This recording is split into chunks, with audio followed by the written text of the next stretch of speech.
Subscribe कीजिए प्रचंड Rajputana film channel को और रेगुलर अपडेट पाने के लिए बेल आइकन भी दबा दीजिए। जय माता जी की साहब, मैं रघुवीर सिंह राजावत कुर्डया हुक्म। आज हम बात करेंगे कि कैसे एक योद्धा को कुर्ते के षड्यंत्र में उलझाकर उस योद्धा की हत्या कर दी गई। किस्सा शुरू होता है चित्तौड़ से। चित्तौड़ वैसे ही वीरों की धरती रहा है। बात उस समय की है जब महाराणा कुंभा बहुत ही उम्र में छोटे थे और उस वक्त मंडोर के राव रणमल का चित्तौड़ के अंदर काफ़ी प्रभाव था, क्योंकि राणा कुंभा के पिता राणा मोकल जो है मंडोर के राव रणमल के भांजे थे और अपनी बहन को बहला फुसलाकर अपनी बातों में रखकर वो चित्तौड़ पर अपना प्रभुत्व कायम करने में काफ़ी सक्षम भी हुए थे और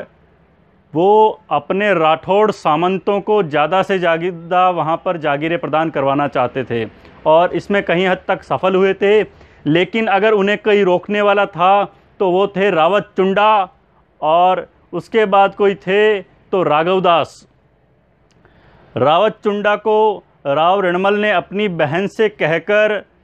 वहाँ से जाने के लिए कह दिया, इसलिए रावत चुंडा मांडू चले गए। लेकिन रावत चुंडा ने जाते जाते वहाँ पर उनके छोटे भाई राघवदास को केलवाड़ा से बुलवाकर वहाँ पर नियुक्त कर दिया कि अब मैं नहीं हूँ, जब तक राजमाता कहेंगी तभी मैं आऊँगी, तब तक तुम्हें महाराणा कुंभा जो कि अभी बच्चे हैं उनकी रक्षा करनी है और यहाँ पर किसी और का प्रभुत्व न हो और सिसोदिया सरदारों का ही चित्तौड़ में प्रभुत्व हो, ऐसी तुम्हें हमेशा रक्षा करनी है चित्तौड़ की। और राघवदास अपनी वीरता, शौर्य और बुद्धिबल के प्रभाव से उस कार्य को करने में सक्षम रहे थे।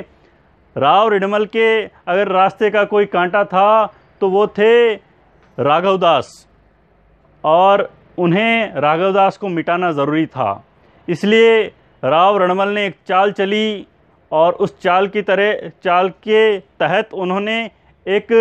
हीरे जवाहरात से जड़ित कई बहुमूल्य रत्नों से जड़ित एक कुर्ता बनवाया और राघवदास को वो कुर्ता दो राजपूत सरदारों के साथ भेंट स्वरूप भिजवाया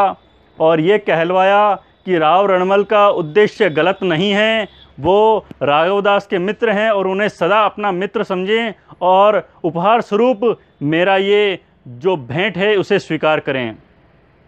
राघवदास पहले अपने मन में थोड़े शंकित थे कि कहीं ये कोई षड्यंत्र तो नहीं है, लेकिन फिर उन सरदारों की मीठी बातों में आ गए जब उन्होंने सुना कि राव रणमल ये चाहते हैं कि वो उनके मित्र हैं और एक दूसरे को गलत ना समझें और साथ मिलकर मेवाड़ के भविष्य के लिए कार्य करें। इतना उन्होंने वो जब भेंट स्वीकार की और भेंट स्वीकार करने के बाद राघवदास ने ये कहा कि हे सरदारों, आप जाओ और राव रणमल से ये कहना कि मुझे उनकी ये भेंट बहुत ही पसंद आई और वक्त आने पर मैं उनकी ये भेंट वापस दूसरी किसी वस्तु को भेंट स्वरूप पहुंचाकर उनका ये कर्ज चुका दूंगा। और उन्होंने उन्हें रखा देकर वहाँ से सकुशल पधारने के लिए कह दिया। मगर चूँकि वो एक षड्यंत्र था और राघवदास भोले भाले स्वरूप के होते हुए उनकी बातों में आ गए और उन दो सरदारों ने कहा कि हुक्म, हमें ये आज्ञा दी गई है कि जब तक हम आपको ये कुर्ता पहना हुआ ना देख लें कि आपके शरीर पर भली भांति एक तरह से फिट आ रहा है या नहीं आ रहा है, तब तक हम वापस मंडोर की तरफ राव रणमल के लिए रवाना न हों। इतना सुनते ही इस राजपूत ने अपनी सारी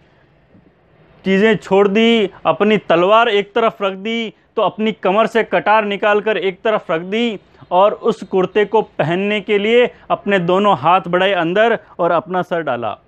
लेकिन तभी जो उसके अंदर जो षड्यंत्र था कुर्ते में कि उसकी जो दोनों बाजू थी, उसके जो दोनों आस्तीन थे वो अंदर से सिले हुए थे, हाथ दोनों पार हो नहीं सकते थे। राघवदास ने जैसे ही सर ऊपर किया तो उन्होंने देखा कि वो दोनों सरदार हाथ में नंगी तलवार लिए हुए खड़े थे और उन्होंने एक के बाद एक राघवदास पर तलवार के वार कर दिए। राघवदास का शरीर खून से सन्न हो गया, पूरा शरीर लाल लाल हो गया और राघवदास वहीं पर शहीद हो गए। और इसका समाचार जब रावत चुंडा को मिला, लेकिन उन्होंने प्रण ले रखा था कि जब तक राजमाता उन्हें आदेश नहीं देंगी वापस आने का, तब तक वो वापस नहीं आएंगे। और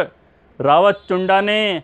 ये जो कृत्य हुआ उसके लिए उन्होंने भगवान एकलिंगनाथ जी से आशीर्वाद लिया कि हे भगवान, अब आप ही कुछ ऐसा करें कि राजमाता मुझे वहाँ बुला ले और मैं अपने भाई राघवदास की मृत्यु का बदला ले सकूं। और उसके बाद इतिहास की घटित घटनाओं के अनुसार कुछ ऐसा हुआ भी, लेकिन कहानी यह है कि किस तरह से एक योद्धा को एक कुर्ते के षड्यंत्र में उलझाकर मृत्यु के घाट उतार दिया गया। जय माँ भवानी, जय राजपूताना।